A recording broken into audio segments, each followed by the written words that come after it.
We are doing the sermon series. Originally, I was going to do it for about first 8 or 9 weeks, but it's like this is ninth week, but it's going to go on for another 3 weeks. So pray for me. At some point, I need to stop. Otherwise, this could go until end of the year, really, because there's so much vision I want to share with the people. This week and next week, we'll focus on Center City Ministry. And we will learn from the Bible passages, especially from today's text that we read, but also from sociological perspective. So I'm going to be sharing some of the stats with you today. We live in a global city in a global age. What is that? People around the world are waking up every morning, and a lot of the experts are saying now we're reading many of the same news articles from the same sources. Do you understand what that means? So a lot of us reading the news from CNN or ABC. So we're sharing a lot of things. And what about food?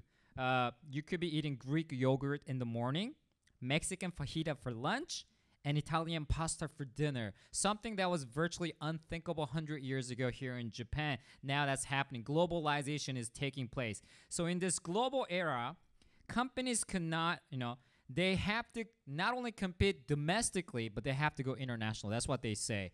A lot of the foreign companies are here in Japan. Costco. What else are there? Costco is really doing well in Japan. And a lot of these Zara, all these foreign companies are coming in, taking this market share here in Japan. Now, the Japanese companies, in order to survive, they got to go international. Otherwise, they will lose market share and they will die.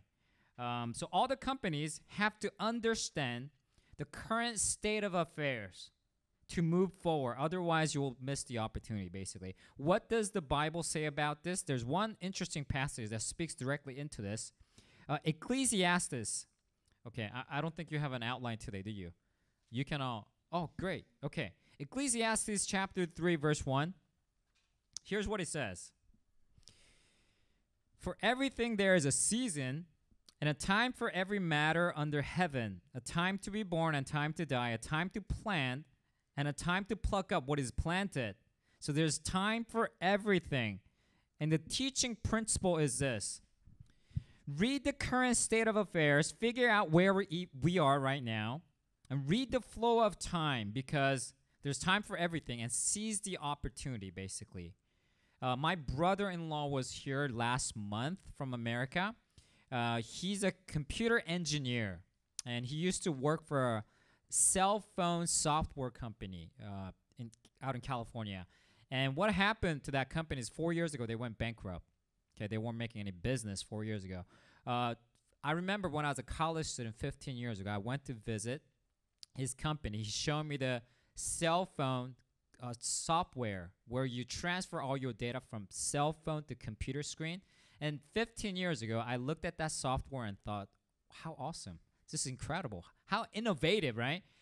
But a few years later, smartphones came out, and people no longer need this kind of software, transferring your thing because you can sync your phone with your computer right away. So that company basically vanished, went bankrupt. And what's the lesson we can learn? Unless you know where you are, you're just not going to be successful. You need to seize the opportunity. You need to know where you are.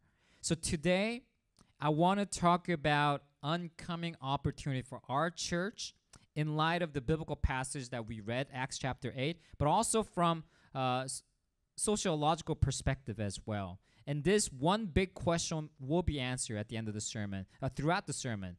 Why did NCC Tokyo start a church in Center City, Tokyo, Shinagawa? Why Center City? So that will be answered biblically and sociologically as well. So looking at the text, Acts chapter 8, I have 3 points. First one is, if you look at Acts chapter 8, what's happening? Decentralization of the church is happening. That's the first thing we can observe. And the second point is importance of Center City ministry, urban mission, importance of urban mission. And third point is the content of urban ministry. Okay, so we're going to go in order. First one is decentralization is taking place. If you see Acts chapter 8, what's happening here is the persecution of the church and churches being scattered. I will say this is one of the biggest turning points in church history. A church is now being persecuted and being scattered all throughout. Okay? In Book of Acts, I think we can point out 3 turning points. What was the big significant event in Book of Acts that you just cannot miss? This one. What's one that you cannot miss? Mainly, I'm asking like you right here, because I gave it out. Yeah. First one is Pentecost. You can't miss that. Okay, that's a big turning point. Holy Spirit being poured out upon disciples, and then churches, okay, taking off from that point on. Pentecost was a big turning point. Second one is Apostle Paul, before he was called Saul. He appeared in today's verse as well. Saul encountering Jesus was a big turning point for church history. So that's the 2 big turning points. Third one, I would say, Acts chapter 8. Because persecution hitting the church and churches being scattered. Okay? Starting with verse 1. Here's how it starts. Saul approved of his execution, Stephen's execution, and there arose on that day a great persecution against the church in Jerusalem.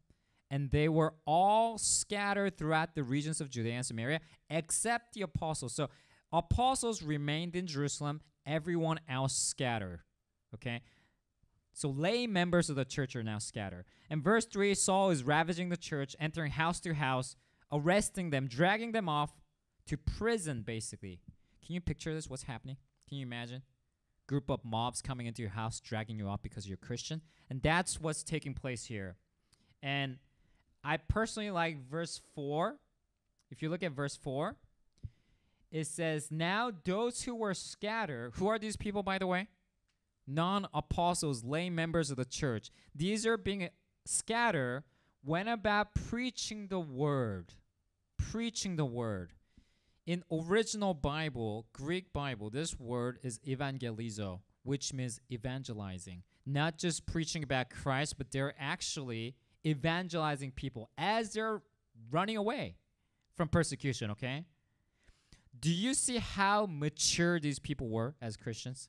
So they're being persecuted. Can you imagine yourself doing that? I mean, apply this to your situation. Let's just imagine that all the churches in Tokyo are shut down today because of the persecution, and we have to go. Like, I have to run for my life because police are coming, okay? Can you imagine yourself running away and evangelizing at the same time? Come on, guys, hear me out and say, like, I want to tell you about Jesus Christ, okay? But I could be killed for this, okay? Do you think you can really evangelize while this is all happening? So you see the maturity of church members here, lay members evangelizing, okay? And Tim Keller, who's a pastor in New York City, makes a very interesting observation. This is what he says. He says, through the persecution of the church, God is actually making these spiritual consumers into spiritual providers, okay? Once they were spiritual babies in the church, spiritual consumers, but now they're forced out. Now they have to become spiritual providers. They have to preach the word. They're evangelizing. And Tim Keller also goes on to say that's actually the biblical flow of the gospel. The gospel, the blessing of God, doesn't stay with you forever, but it's supposed to go out. It's supposed to be shared. It moves on. Just think about this with me, okay? Genesis chapter 12. God blesses Abraham. Genesis chapter 12, verse 3. God says to Abraham, I'll bless those who bless you, and him who dishonors you I will curse, and in you all the families of the earth shall be blessed. And with that promise, God also says to Abraham, now I'll bless you, so leave your country. Leave your family. Let's go out. Okay, leave your comfort zone is what God tells Abraham. Okay? So when you're blessed, you're supposed to go to become a channel of blessing. You're supposed to go out. God is sending you out, okay? That's exactly what's happening in Acts chapter 8. Same pattern is picked up here, okay? Church is empowered by the Spirit. They're blessed. Church grows. Now what happened? Persecution. They're all scattered. The message of Book of Acts is this. You're blessed. You're supposed to go out. You're supposed to share it, okay? So maybe Jerusalem church, okay, after the Pentecost, they grew to about, 4,000, 5,000 member church or something like that. They became a big church. They might have grown a little complacent, saying, we have a very good program in the church. awesome preaching. Apostles are preaching at our church. How awesome is that? Okay, and they're like, perfect kids program. Everything's fellowship is great. They might have become a little too complacent. They're not going anywhere. And what happens? Boom, persecution. And they're all scattered. So we're reminded through this story that yes, becoming one as a church is important. However, that's not the ultimate purpose of the church, okay? We're supposed to move on. Acts chapter 1:8. Here's what he says. Right before Jesus ascended to heaven, he's telling his disciples in Great Commission, he says, "But you will receive power when the Holy Spirit has come upon you, and you will be my witnesses in Jerusalem and in all Judea and Samaria and to the end of the earth." Okay? So you see this? Holy Spirit you'll be blessed with the Holy Spirit. You'll be empowered. And what happened? You'll become my witness. You're supposed to go out and become my witness. That was the original intent in building the church. Okay? So that's why throughout church history, when church becomes somewhat independent, they send out missionaries. And they also send out church planters to new frontiers to start up churches. Okay? Do you guys know the name of the network we're part of, NCC Tokyo? What is it called? Yeah, City to City is a partnering network. Officially, we're part of Grace Church Planning Network, along with Grace Harbor, Grace City, and Double Oak Cross. We formed this network because we have a same common goal. We want to plant more churches in the future because we believe Bible teaches that. Okay, you're blessed. God had blessed you with the gospel and with many members. You're supposed to go to the new frontiers and start up new churches. You're supposed to share that. So I really believe, and we have some, partnering pastors here with us. And eventually, if they want to start up new churches, I will say NCC is in it. We want to help you out, start up new churches. And we might even send out more members to start up different churches in the city. So we're part of this movement. And you see that happening in Book of Acts as well. Okay? But if you look at Church of Jerusalem, maybe they stayed together a little too long. Okay, maybe they were supposed to send out more missionaries. It wasn't happening. So God says, okay, through persecution, I'll scatter you. And that's what's happening. And where do these people go? Look at verse 5. One of them, we can see Philip. This is second point, the importance of Center City Ministry, urban mission. Verse 5, Philip goes to the city of Samaria. In Greek Bible, the city here, by the way, in Japanese Bible, it says village, machi, village, town. It's really hard to tell. But in the original language, it's police, actually. Metropolitan, metropolis. It's police. Police actually means urban area, urban. It's a city. So most of the biblical scholars say most likely Philip went to the city called, the capital city of Samaria called Sebaste. That's where he went. It's the city that Roman Caesar Augustus invested a lot of money in, building the temple, building sports stadium and theater. So if you look at verse 6, you see crowds of people showing up, okay? If you go to the countryside, you think it will take a while for crowds to show up, okay? But if you go to the big city, you can attract crowds right away. So that's what's happening. So he goes to the city and does his ministry. Many of the missiologists, okay, people that study missions, they said this move for Philip to go to a big city of Samaria and do ministry, this was a very strategic move. That's what they will say. It was actually very well planned out move. One of my professors from seminary, his name is Manny Ortiz. He passed away last year. He planted churches in inner city Philadelphia. He taught this content, and I think also Pastor Tim Keller picked this up in his book as well. This was his claim. Looking at this passage, Manny Ortiz will say, if you want to evangelize the nation of Samaria, where would you start? If you want to reach Samaria, where would you go? He was the capital of Samaria, right?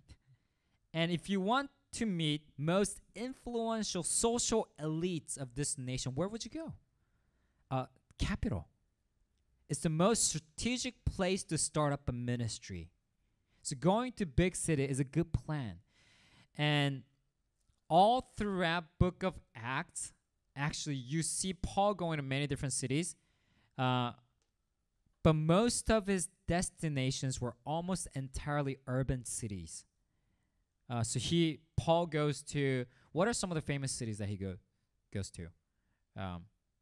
Some of the epistles that he wrote, like Corinth, Ephesus, and he also went to Athens in Acts chapter 17. He goes to all these mega cities. Athens was the cultural center. Corinth was the financial center of Roman Empire. And Ephesus was also religious center. There was an Artemis, a temple there. So he goes to all these big mega cities to do his ministry. He also mentions in his letters that he wants to go to Rome. So he's going to all the big cities to do his ministry. In today's equivalence, we can say Paul was traveling from New York City to Paris to London, Singapore, Beijing, Tokyo. So like he's going to all these mega international cities to expand his ministry. And I'm not sure how convinced you are that this was actually the case when Paul was going on his mission trips. I want to give you two passages. So at the end of the day, you'll be able to say, okay, going to the city was biblical at the time. That was really Paul's strategy. Okay, so I'll give you two passages. Acts chapter 16, you don't have to look this up. We can look up the second passage together. Acts chapter 16. Paul had a dream, and he sees Macedonians appearing in his dream. Macedonian guy shows up. He says, come over, help us out. And Paul gets up immediately with his co-missionaries. Where do they go? If you look at Acts chapter 16, verse 12, it says they went to Philippi, city of Philippi. And it says in the Bible, it was the leading city of Macedonia. It means it was a capital city of Macedonia, okay?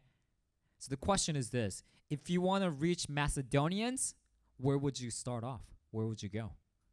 Naturally, capital city. You will go to Philippi, okay? That's exactly what was happening. That's how Paul was working, okay? Second passage, Romans 15, 19 through 23.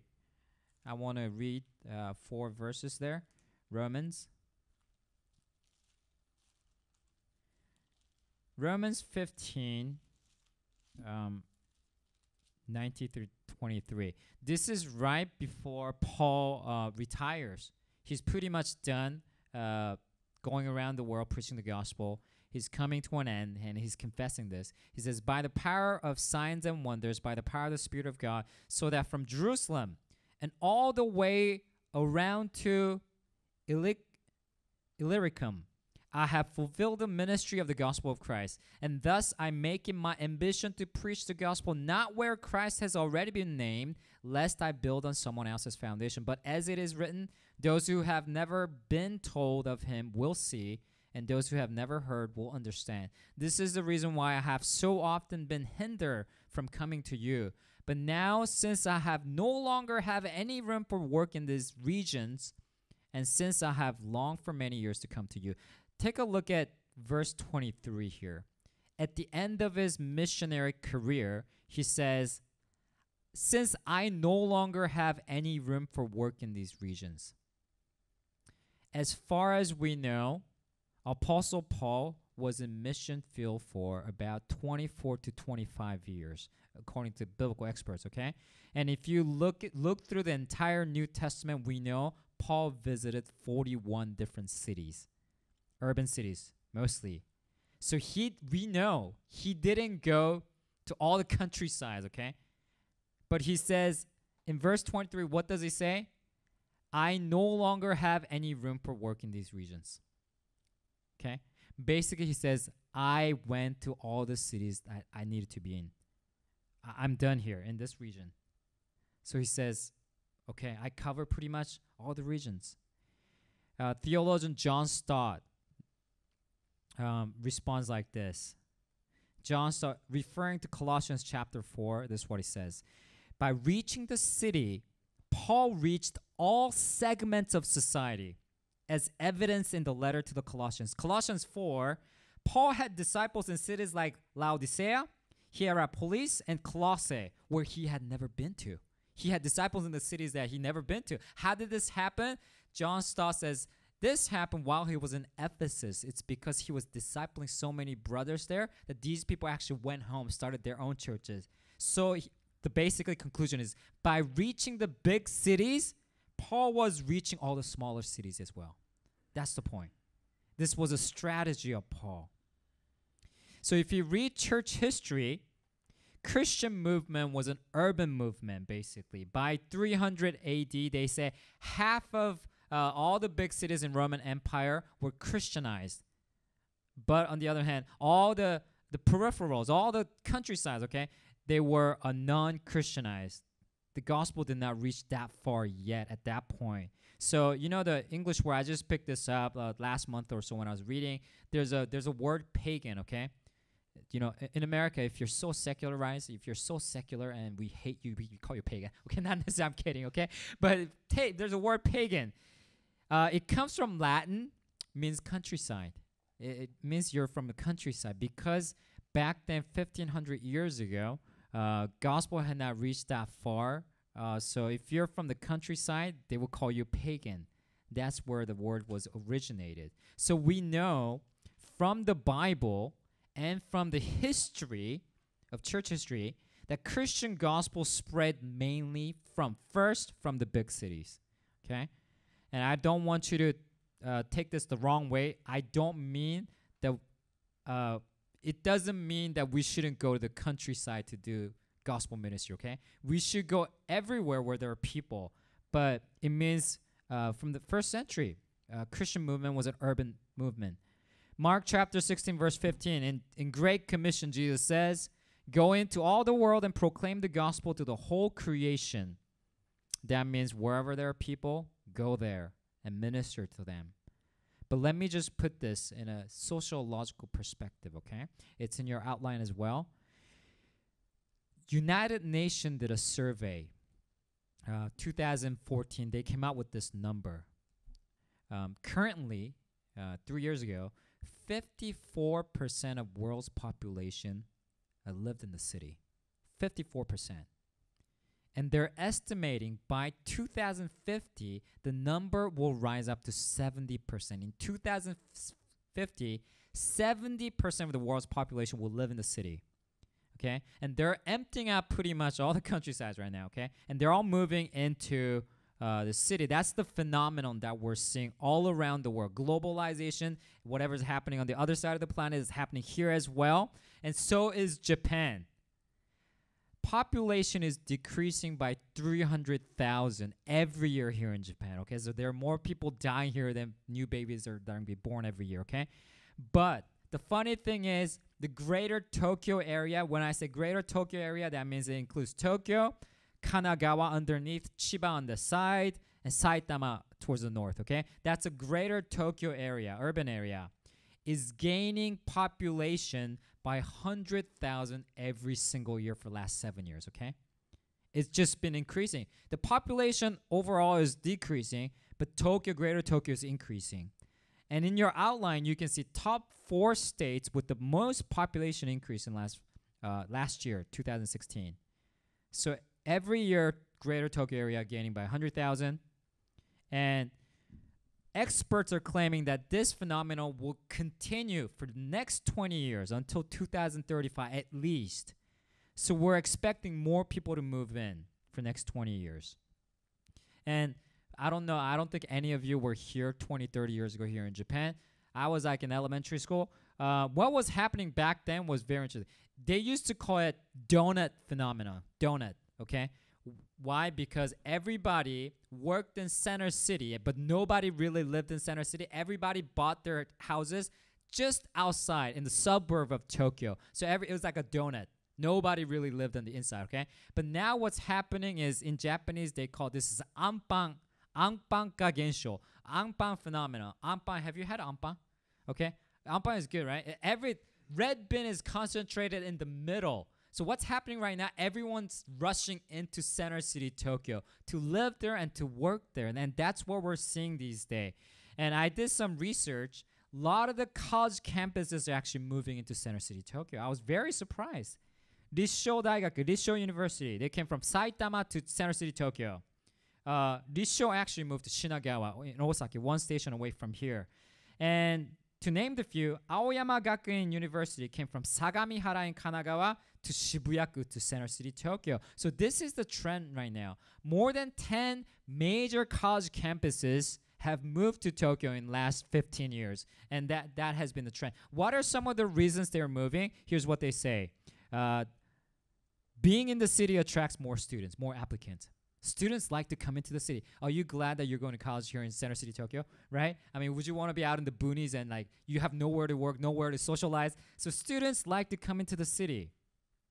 And also, when you're getting an internship for your company, they say you have so many more advantages if you stay in the city, live in the city.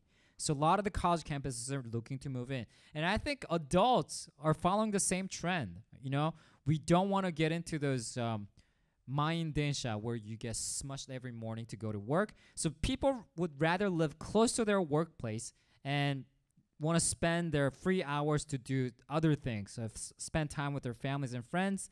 And in the case of emergency, people want to be able to walk home as well. And that's the reason more people are moving into Center City area. And where we planted a church is called Konan area, like all over from this side of the station, from Shinagawa Station. Population here, back in the days, like Ekuko-san and a few other people have lived here, not lived here, they worked here like 10 years ago. They said this used to be all factories from this point on, that way, towards Tokyo Bay. 16 years ago, the population here used to be about 5,000 residents living here. Now it's 25,000, so we grew by 500%, okay? And same thing happened to the town right above us, Shibaura. Their population probably quadrupled at least in the last 10 years. And there's another town underneath Kona, Shinagawa Seaside, has another 30,000 or so. So basically, for these 80,000 residents in this region, had no church until NCC Tokyo got started. No church. That's the main reason why we decide to move into Konan area to start up a church. In Japan, there's one church for every 16,000. Okay? But here, it's one church for 80,000. Okay? And a lot of the church growth experts will tell you, if you want to Christianize the city, Christianize the nation, you need one church for every 500 residents. Then you will really see the gospel impacting the nation. Okay, but in America right now, can you guess how many churches we have for residents? We have, in America, they say one church for every 1,000 residents. So numbers are pretty good in America, okay? But here, average number in Japan is one church to 16,000. So we can have so many more churches in Japan, still not be enough for everyone. So the question is this. With all this population increase taking place, is church seizing the opportunity? Are we going where the people are going right now? Are we reading the time right now? Are we doing the right thing? Paul's mission was strategic urban mission, and he believed you Christianize the city, you can reach the entire nation. That was his belief, okay? And we can assume that from the biblical teaching. There's a saying, that goes like this: as the city goes, so goes the culture. Okay? It means you change the city, you change the culture of the city, culture of the nation as well. If you live in Center City, Tokyo, you come across many people that are politicians, they're like TV producer, professional athletes, and a lot of influential people, CEO of the companies. And you meet these people in Center City, Tokyo. And the thinking process is, if you can impact these people with the gospel, the ripple effect will happen in the rest of Japan. And I can give you one illustration to say this is really true. 2 years ago, in America, same-sex marriage was approved by the U.S. Supreme Court, okay, making it legal now for same-sex people to get married. And when this happened 2 years ago, the big question we had in mind was this. how many sexual minority people are there? Okay, they're called sexual minority for a reason, right? Because there aren't that many. Like we all wonder, like how many are there that they have overturned and the law basically, okay? And the National Health Interview Survey in 2014 did a survey and came out with the number. In America, there's 1.6% gay population, and this was just 3 years ago, okay? And I think they did another survey 5 years ago in Gallup poll 2012, and they say gay, lesbian, bisexual, transgender all put together will make up about 3.4% of American population. And the question was this: even liberally speaking, 3.4, I don't know, 4%. How can these 3.4% of the people voice their opinion to overturn the decision of the Supreme Court? Okay, how could they change the world upside down? And here's how the experts explain this, okay? They say in the 80s, gay people in the city were persecuted heavily. I don't know if you remember those days. You guys weren't even born, okay? I'm sorry. Okay, they were persecuted in the city, okay? But they stayed in the city. They said, experts said they did most of their activities in center city area, in cities like New York, San Francisco, LA, and Chicago. And what happened, sure enough, they succeeded in influencing the mainstream culture. So by the 90s, they were slowly being accepted in the mainstream culture. So you began to see gay characters in the movies and different TV shows. So they were definitely influencing. And basically, they were able to change the law as a result. And a lot of the church growth experts will say, back in the 80s and 90s, a lot of the American church did exactly the opposite. A lot of the churches actually came out of the city in 80s and 90s. Why? They thought city was dirty, too secular, too dangerous, too expensive. So they all went to the bed towns and they all went to the suburbs. And what happened as a result? Church lost its voice in mainstream culture, they will say. Church lost its voice.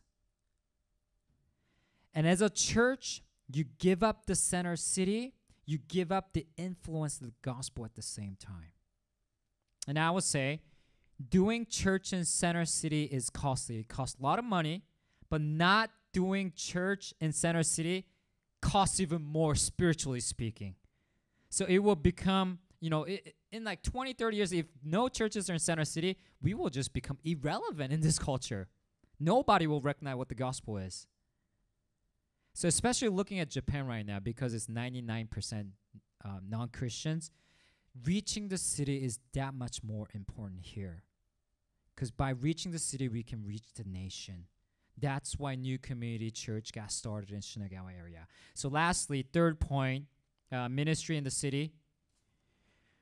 If you look at Philip going to Samaria, Sebaste, verse 5, we see the word ministry, first of all. He went down to the city of Samaria and proclaimed to them the Christ. Not just any message, not just encouraging message, but he's preaching Christ. He's giving them the message of repentance. Come to Christ. And second thing we notice is verse 7. There's a deed ministry. He's driving out demons. He's healing people. Okay? It may look slightly different in 21st century because we may not see that many miracles as they witnessed. But the point is this. The important point is Philip met the needs of the people, and he actually, with these, cared for them. And he did something about it. Okay? You go into the region, you see the suffering, you identify with them, and then you actually think about the solutions with them. So he's helping them out with his deeds. Okay? He's not in the city to exploit the city, to use the city, to use the convenience of the city. Rather, he's serving the city there, okay? And that's the reason NCC Tokyo is trying to imitate that as well. We're helping out with the kids' diner. We're thinking about food banking. We're opening up English classes for children because there's a need there, okay? So we want to do more things in the future because we want to serve the city. It's a holistic ministry, not just telling them about the Jesus Christ, but really doing it together, showing the gospel to them as well. And lastly, verse 8. As a result, there was much joy in that city. How great is that? By Christian coming into your town, preaching the gospel through his deed ministry, now there's a joy in the city. We got to ask this question to ourselves, NCC Tokyo. By starting up church in this region, are we bringing joy to this part of the city? Are people experiencing joy because of NCC Tokyo? We need to pursue that. And if you think about it, as a concluding remark, if you think about this, Philip going into Center City in Samaria, who is Philip? He's a Jewish man, okay? 2,000 years ago, Jewish man would not associate himself with the Samaritan, okay? They didn't like Samaria, okay? But here you see Jewish men interacting with them, helping them out, rejoicing together. You see racial reconciliation happening here as well. And I want to tell you that this is the message of the gospel in the Bible. He's actually displaying that. The gospel says this. Romans chapter 5 says, we were once enemies of God. We turned our backs against God. And yet God comes to us, reconciles with us through his son, Jesus Christ. And not only that, Ephesians chapter 2 goes on to say, the work of the cross brought down the barrier between people as well. That's why Jews and Gentiles could come together. And in the East, we can say Chinese, Japanese, Koreans, all the Westerners that are here in Japan can come together as one family of God because of the gospel, because of work of Jesus Christ. And gospel destroys both our sense of superiority and sense of inferiority. What does the gospel say to us?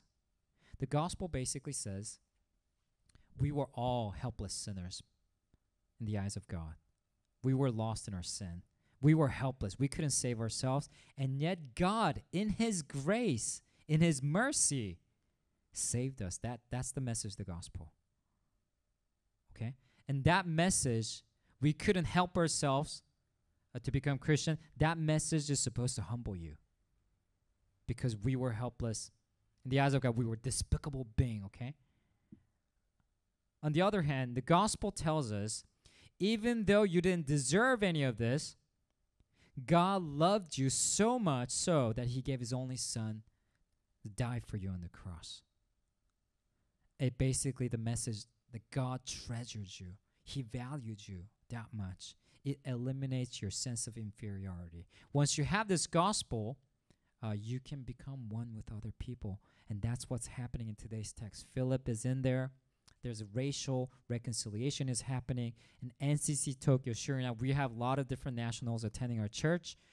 We want to pursue to be one of these churches where everyone can come together and become brothers and sisters in Christ. So I want to end with two decisions.